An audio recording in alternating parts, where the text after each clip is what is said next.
Bem, olá, pessoal. Sou a professora Fabíola Siqueira Mendes, então a gente vai dar continuidade, então, à parte 2 do estudo da unidade 5, relacionada à pesquisa médica observacional 2, né?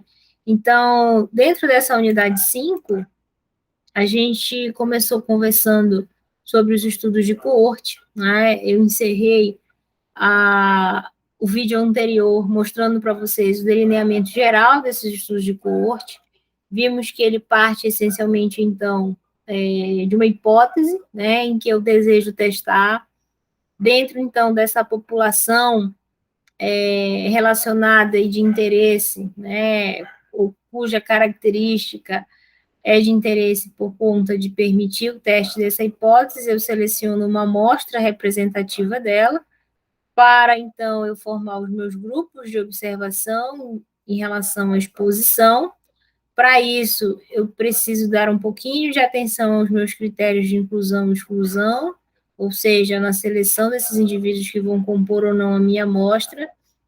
A partir disso, então, se eu desejo estudar a correlação entre um fator de exposição e uma doença, por exemplo, eu vou, então, selecionar 2 grandes grupos, que são aqueles indivíduos que foram expostos a esse fator e aqueles não expostos, e vou observar ao longo do tempo a incidência da doença. Eu vou observar o desfecho, e nesse caso, em se tratando de uma doença, eu vou ver quais daqueles que foram expostos a esse determinado fator ficaram ou não doentes, assim como eu vou observar quais daqueles que não foram expostos a um determinado fator ficaram doentes ou não. Para, finalmente, eu, então, analisar os dados, e nessa análise dos dados, o que é relevante é eu realizar a medição e comparação desses efeitos. E essa medição e essa comparação se dá através das medidas de associação. Bem, agora, nessa aula, a gente vai conhecer um pouquinho da parte mais matemática, por assim dizer, dessa análise de dados. Então, dentro desse delineamento aqui, desse slide, o que vai nos interessar é entender o que é incidência e entender como funcionam essas medidas de associação. Então, na videoaula anterior, eu disse para vocês que incidência ela nada mais era do que, em poucas palavras, o número de novos casos, né, de uma determinada doença, considerando ali o intervalo de tempo. Mas aí nós podemos, então, calcular o chamado coeficiente de incidência. Coeficiente de incidência é, então, o número de casos novos dessa doença em um determinado período, mas é preciso considerar, então, o número de pessoas que foram expostas ao risco, né, dessa doença nesse mesmo intervalo de tempo. Eu faço, então, uma divisão, uma razão entre esse número de casos novos dividido pelo número de pessoas que estiveram expostas ao risco de ter a doença, né? E aí eu preciso entender esse conceito de coeficiente de incidência, porque eu vou precisar dele para o cálculo do risco relativo, que é a nossa primeira medida de associação relevante nos estudos de coorte. Então, a força de associação nesse tipo de estudo, nos estudos do tipo coorte, essa força de associação ela é dada justamente pelo risco relativo. Então, como esse risco relativo ele é calculado? Ele é definido, então, como uma razão entre a incidência entre expostos pela incidência dos não expostos. Então, vamos entender como é que isso se organiza e arquiteta.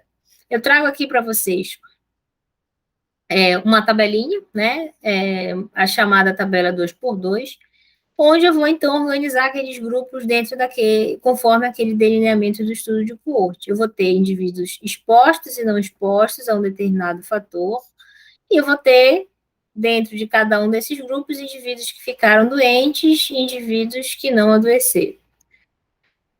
Ao final do estudo, eu vou ter dados numéricos, quantitativos, né, dessa incidência. Mas que aqui eu estou colocando, então, de uma forma genérica, chamando de A, B, C ou D. né? Então, portanto, o total de indivíduos expostos vai ser A mais B e o total de indivíduos não expostos vai ser C mais D, ok? Bem, quando eu digo, então, que o risco relativo ele é definido como a razão de incidência entre expostos e não expostos, eu preciso calcular primeiro a incidência entre os expostos. Então, vou até voltar aqui no meu slide anterior. Como a incidência é calculada pelo número de casos novos, né, dividido pelo número de pessoas expostas ao risco, então vamos lá. Se é o número de casos, né, então são os doentes, ok? Então é o A dividido pelo A mais B. Porque o A mais B são justamente aqueles que estiveram expostos ao fator. Quando eu me refiro a incidência dos não expostos, bem, então eu vou ver aqueles que foram casos novos, que é o C, ok? Dividido por aqueles que estiveram expostos ao risco, né? Mas nesse caso é C mais D, porque eu estou obrigatoriamente falando dos não expostos. Então fica C dividido por C mais D. Então, isso é traduzido como a razão entre a incidência dos expostos pelos não expostos. Se vocês perceberem, então, já que é uma razão, quando essa incidência entre os expostos, ou seja, esse meu numerador, ele for maior que o meu denominador, em outras palavras, eu estou dizendo que eu tive mais doentes entre os expostos em comparação àqueles não expostos, né? Se meu numerador ele é maior que o meu denominador, na hora que eu fizer essa divisão, isso vai ser maior do que 1. Então, de uma forma simples, eu posso interpretar que riscos relativos cujos valores são maiores que 1 traduzem exatamente isso, que a incidência nos expostos é maior que a dos não expostos. Se na hora em que eu faço essa razão, meu numerador for igual ao meu denominador, na hora que eu divido isso, isso vai dar 1. Consequência natural e interpretação é de que a incidência nos expostos é igual a dos não expostos. E aí, como outra possibilidade é, se esse meu numerador for menor que o denominador, na hora que eu fizer essa divisão, essa razão, eu vou ter um valor menor do que 1. E isso nada mais vai ser a tradução de que a incidência nos expostos ela é menor do que a dos não expostos.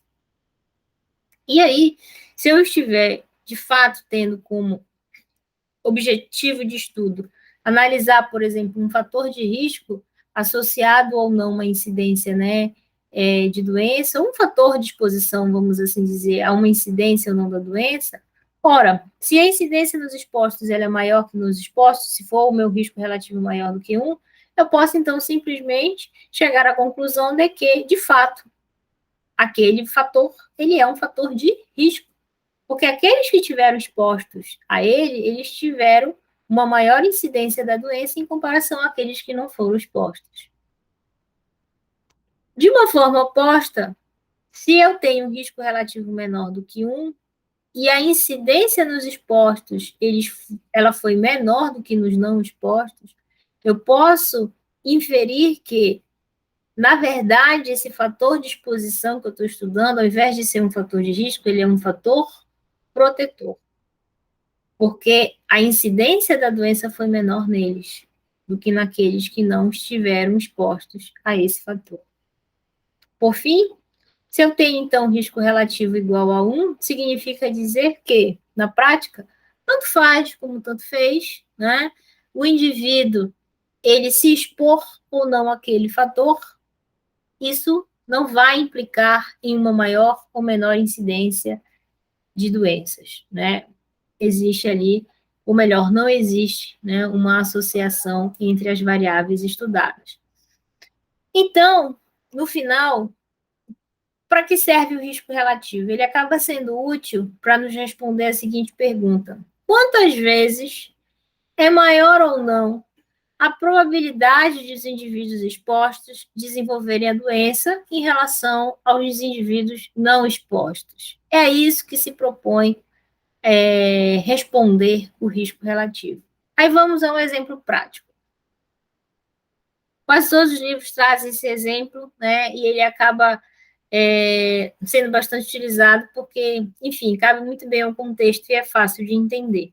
Então, vamos considerar aqui como um fator de exposição fumar e não fumar, e como desfecho, né, a incidência da doença, ter ou não câncer de pulmão, né? Então, agora, ao invés de utilizar letrinhas, eu estou atribuindo números, né? Imagina que aí, então, eu selecionei, montei o meu grupo daqueles que fumavam, aqueles que não fumavam. No decorrer do tempo, fui observando quais desses desenvolveram ou não câncer de pulmão, ok? Então, eu vi que 120 indivíduos, né, que fumavam desenvolveram câncer, 40 desenvolveram câncer, mas não fumavam, 480 fumavam, mas não tiveram câncer, 760 não tiveram câncer e nem fumavam, ok? Na hora em que eu for calcular, então, o risco relativo, lembrando, é a razão entre a incidência dos expostos pelo não expostos, né? Então, essa continha aqui, na hora que eu jogo, né, esses valores, isso me dá um valor de 4. 4 é maior do que 1. Então, se esse meu risco relativo ele é maior do que 1, a conclusão é que a incidência nos expostos ela foi maior que a do não exposto. E aí eu posso, na prática, traduzir da seguinte forma, ou realizar a seguinte leitura do risco relativo. Quem fuma tem 4 vezes mais risco de desenvolver câncer em comparação àqueles que não fumam, uma vez que, se o risco relativo ele foi maior do que 1, eu posso inferir que o fator que eu estava estudando ele foi um fator de risco. Qual era esse fator? Fumar. Então, quem fuma tem 4 vezes mais risco de desenvolver câncer em comparação àqueles que não fumam, ok? Bem, mas só essa medida de associação, né, só o risco relativo me basta, né, na interpretação disso? Não, né? Precisamos também observar uma outra medida que se chama intervalo de confiança, que pode ser em 95% ou 99%, isso vai depender do alvo estabelecido previamente, do erro que o pesquisador admitiu, né, como sendo possível inicialmente na pesquisa dele.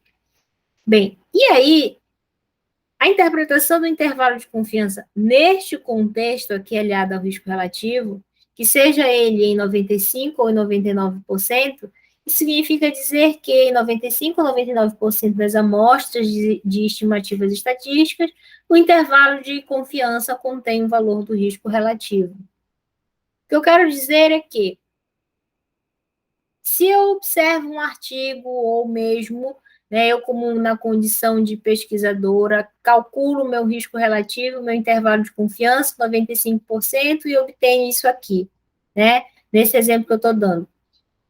Significa dizer que, para aquele fator e aquela doença que eu estava estudando, se eu obtive um valor de risco relativo igual a 10, eu poderei encontrar um risco dado o meu intervalo de confiança, eu posso encontrar um risco variável de 6 a 14. Esse valor obtido de risco relativo, ele pode variar, ok? E essa variação, né, os limites dela, quem representa isso é o intervalo de confiança.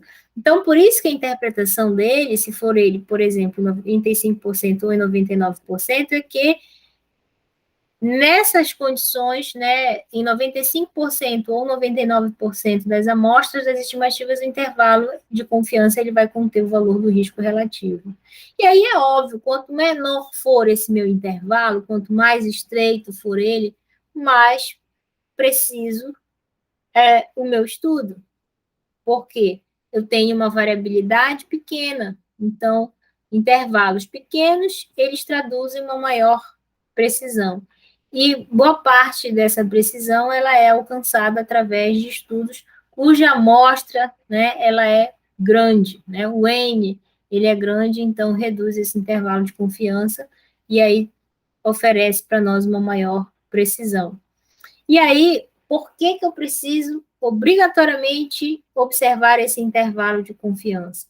Eu preciso olhar especialmente caso esse intervalo de confiança ele passe pela unidade 1. Porque percebam, se eu admito então que esse intervalo de confiança, né, nesse exemplo que eu dei, A tradução disso é que eu poderia encontrar um risco variável de 6 a 14. Vamos pegar um outro exemplo. Imagine que eu tenho um risco relativo, até de 10 mesmo, que foi esse exemplo inicial que eu dei para vocês, mas o meu intervalo de confiança, ao invés de ser de 6 a 14, ele seja de 1 a 14. Na medida em que eu coloco ele como possibilidade de ser 1, e 1, na nossa interpretação anterior, significa dizer que tanto faz quanto tanto fez, né? Não existe uma força de associação entre o fator de exposição e o desfecho. O quão é, de fato, confiável, vamos assim dizer, o cálculo desse risco relativo, né? Desses resultados desse estudo. Então, eu não posso olhar somente para o risco relativo. Eu tenho que olhar para o risco relativo, mas, ao mesmo tempo, eu tenho que observar o meu intervalo de confiança. Porque se ele passar pela unidade 1, ele admite a possibilidade de, em algum momento, não haver associação entre as variáveis estudadas.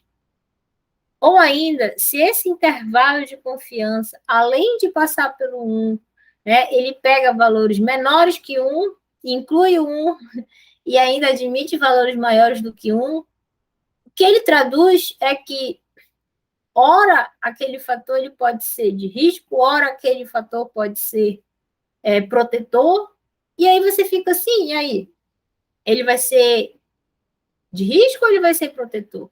Né? Então, quando ele gera essa ambiguidade, essas dúvidas, então é mais prudente, né? A interpretação correta é que você, então, não deva considerar muito aquele risco relativo, caso, né, eu tenha essas situações observadas em relação ao intervalo de confiança, ok? Outra medida de associação que a gente pode considerar é o chamado risco atribuível. Bem, o risco atribuível ele indica a quantidade de casos da doença que são atribuídos ao fator estudado. Nesse caso, como a gente calcula? Se no risco relativo eu tinha a razão da incidência dos expostos pela incidência dos não expostos, nesse caso do risco atribuível eu vou ter uma diferença.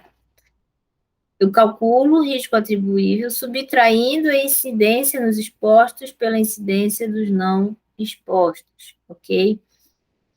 Então, pegando novamente o exemplo anterior, onde eu calculei o risco relativo, agora, eu desejando calcular o risco atribuível, eu vou pegar a incidência, né, dos expostos, ou seja, aqueles que tiveram câncer e fumavam, então é 120 dividido por 600, menos a incidência dos não expostos, ou seja, é aqueles que tiveram câncer e todos aqueles que não fumavam ou tinham risco, né, de desenvolver 800. Isso aqui vai ser igual a 0,15.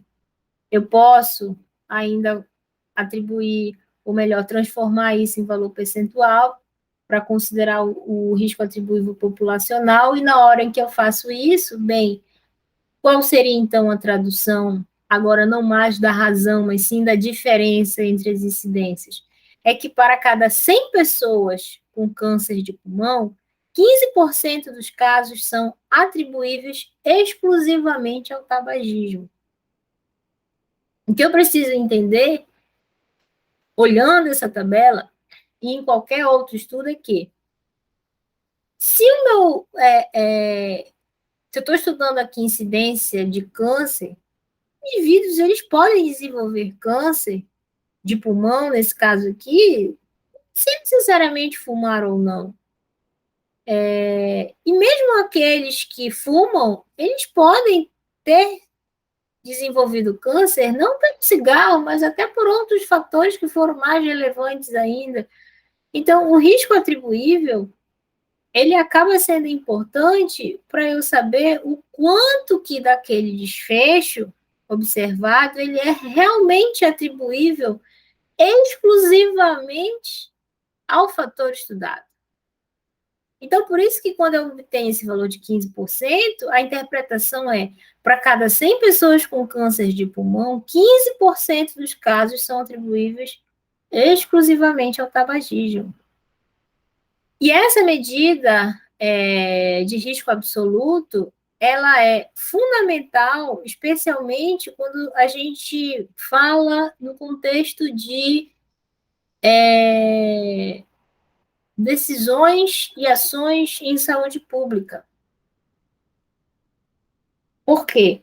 Como ela está relacionada a valores absolutos, eu tenho uma maior noção do impacto real de alguma medida que eu venha adotar. Por exemplo, dentro desse resultado que eu mostro a vocês, eu posso simplesmente dizer, então, que se eu agir combatendo o hábito de fumar, se eu agir como gestora, enfim, no combate ao tabagismo, eu vou estar reduzindo em 15% a incidência de câncer de pulmão, porque 15% é atribuível exclusivamente a esse fator, ok? Então, o risco atribuível, ele é uma outra medida que deve ser calculada nos estudos de coorte e ela vem complementar a interpretação desses dados e a interpretação é essa que eu acabo de mostrar a vocês. Agora, seja o risco atribuível, seja o risco relativo, que é uma das principais medidas, né, se não a principal, eu preciso ter a clareza de que essas medidas, elas não refletem relações de causalidade, mas sim força de associação entre as variáveis estudadas. Eu não posso, no exemplo anterior, afirmar através desse estudo que fumar, né, o hábito do tabagismo, ele é a causa do câncer de pulmão. Eu posso sugerir, né, eu posso colocar que existe uma forte associação entre essas variáveis, mas eu não posso afirmar que existe relação de causalidade entre elas. Por quê? Porque para o preenchimento desses critérios, né, ou melhor, para afirmar que uma coisa é causa de outra, eu preciso preencher alguns critérios de causalidade. Isso aí é objeto de um outro estudo, e quando eu me refiro a outro estudo, quer dizer, são outras medidas, são outras coisas que eu preciso estar complementando aos meus estudos epidemiológicos, outras medidas que precisam ser calculadas, outros fatores que precisam ser observados. Eu não posso de forma alguma afirmar que existe relação de causalidade entre essas variáveis, mas sim existe uma forte associação entre elas ou não, né? A depender, então, dos resultados obtidos, mas a palavra-chave aí é associação e não causalidade. E aí, partindo agora para as limitações e vantagens dos estudos de coorte, bem, como vantagens, eles podem ser usados para avaliação de desfechos múltiplos, porque se no seu delineamento eu parto de fatores de exposição, a partir desse fator de exposição, o indivíduo ele pode ter outros desfechos, diferentemente até daqueles que eu estava esperando. Então, volto ao exemplo que eu vinha trabalhando com vocês. O indivíduo ele pode fumar e desse hábito evoluir com câncer de pulmão, que foi o exemplo que eu dei, mas ele pode também evoluir com uma doença pulmonar obstrutiva crônica, né, e outros desfechos. E aí, então, a coorte, ela acaba sendo interessante por isso, porque aí você vai acompanhando o indivíduo e aí você começa a observar, através de um único fator de exposição, várias possibilidades de desfechos, né? Nessa observação ao longo do tempo, a coorte ela vai nos permitir o cálculo direto das medidas de incidência, ok? A outra vantagem da coorte é que ela pode discernir as relações temporais entre exposição e desfecho pelo fato de a exposição preceder o desfecho. O que isso quer dizer? Nos estudos transversais que vocês viram na unidade anterior, os eventos eles já tinham acontecido, né? Você faz um retrato daquele momento e aí essa relação temporal ela é mais prejudicada, diferentemente da coorte, porque você tem uma relação temporal em que existe um fator de exposição, você consegue acompanhar no tempo, você consegue no decorrer do tempo fazer esse acompanhamento e ver o desfecho acontecer, né? Então fica mais segura essa relação temporal. Os status do desfecho não influencia a medida dos status de exposição, então, o que isso quer dizer, especialmente na coorte concorrente, que é nessa prospectiva, né? O desfecho, ele não vai influenciar a sua seleção inicial de grupos daquele que vai ser exposto ou não, até porque o desfecho ele vai acontecer depois, né, na coorte prospectiva ou também chamada concorrente. Você parte do fator de exposição, você vai observar no tempo que vai acontecer. Então, o desfecho ele não vai influenciar o seu grupo de seleção, né? E aí, nesse caso, na coorte, a gente acaba tendo também menos possibilidade de viés de seleção em comparação aos estudos de caso controle que vocês vão ver, né, em outros vídeos, mas também ainda no estudo dessa unidade. Porque nos estudos de caso controle, a gente parte da doença, né, dos indivíduos que são caso ou dos indivíduos que são controle. Então, nesse sentido, eu preciso já ter um diagnóstico firmado. E eu preciso, então, acabo tendo que contar com algumas situações, eu preciso contar com a memória do paciente, eu preciso contar com as lembranças dele sobre alguns eventos, e a depender dessa memória, que o indivíduo pode falhar ou não, isso vira geral, que nós chamamos de viés de memória.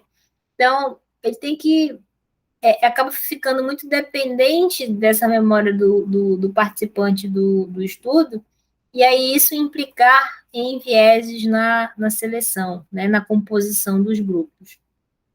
Agora, os estudos de coorte, eles não são só louros, né, ele tem algumas limitações. Uma delas é o custo financeiro, porque, por vezes, eles levam um tempo, né, e isso demanda financiamento, demanda dinheiro. Ao mesmo tempo, esse tempo que o estudo ele exige, né, isso pode acabar gerando perda de participantes ao longo do segmento, perdas essas por várias razões, os indivíduos podem falecer, eles podem abandonar o estudo, né, então, os estudos de coorte são sujeitos a essas perdas, e aí, ao mesmo tempo em que você já sabe que o estudo de coorte ele está sujeito a essas perdas, isso acaba exigindo, por vezes na partida, que você reúna um grande número de participantes, né? Para que você minimize o impacto dessas perdas. E aí, às vezes, dependendo daquilo que você quer estudar, reunir esse número grande de participantes também é complicado, ok? Não podemos esquecer que os estudos de coorte eles são estudos do tipo observacional, então todo e qualquer tipo de estudo observacional ele tem as suas fragilidades naturais em relação a esse desenho, porque é aquilo que eu falei para vocês na videoaula 1, como no estudo observacional o pesquisador ele é espectador, né? Ele não intervém ali naquelas variáveis, ele não gera, ele acaba, e ele está num ambiente não controlado, ele acaba estando sujeito a outras variáveis, né, que podem gerar fatores de confundimento. É diferente quando você faz uma intervenção, né, ou seja, agora não falamos mais de um estudo observacional, mas sim de intervenção. Quando você faz uma intervenção, parte-se do pressuposto de que aqueles desfechos, eles são mais possivelmente fortemente associados àquela intervenção que você fez, ok? E a outra grande e importante limitação dos estudos de coorte é que ele pode ser ineficiente também para o estudo de doença rara, porque já que a doença é rara, esse desfecho poderá até não acontecer, né? Já que a incidência da doença, ela é rara, ou eu posso também ter como limitação, não o fato da doença ser rara, mas ela ter um longo período de latência, ou seja, para ela se manifestar. E aí isso vai exigir mais tempo da coorte, e podendo também culminar com maior custo, com maior perda de participantes ao longo do segmento, e por aí vai, ok? Bem, em se tratando de aspectos éticos, os estudos de coorte, eles como vão estar tendo como unidade de observação o indivíduo, né, pessoas, obviamente que esses estudos eles precisam ser submetidos à apreciação ética, né? Nesse caso, no Brasil, o instrumento que a gente tem é a Plataforma Brasil, vocês já foram apresentados a ela em outras unidades. Aqui eu coloco o site para acesso à plataforma. Então, como eu vou estar trabalhando com humanos, com indivíduos, isso vai exigir de mim alguns cuidados em relação à observação dos riscos e benefícios da pesquisa, a parte documental, se eu vou precisar fazer um termo de consentimento livre esclarecido, um termo de assentimento livre esclarecido, se eu vou precisar de um TCUD, que é um termo de consentimento de utilização de dados, se eu vou precisar de um documento ou outro, isso vai depender muito de algumas características particulares do meu estudo, mas eu vou reservar a abordagem mais precisa do quando usar um documento ou outro, de algumas coisas que a gente tem que observar em cada um desses documentos, para uma outra unidade do nosso programa de iniciação científica médica, que é uma unidade em que a gente vai falar exclusivamente sobre aspectos éticos, a normatização disso.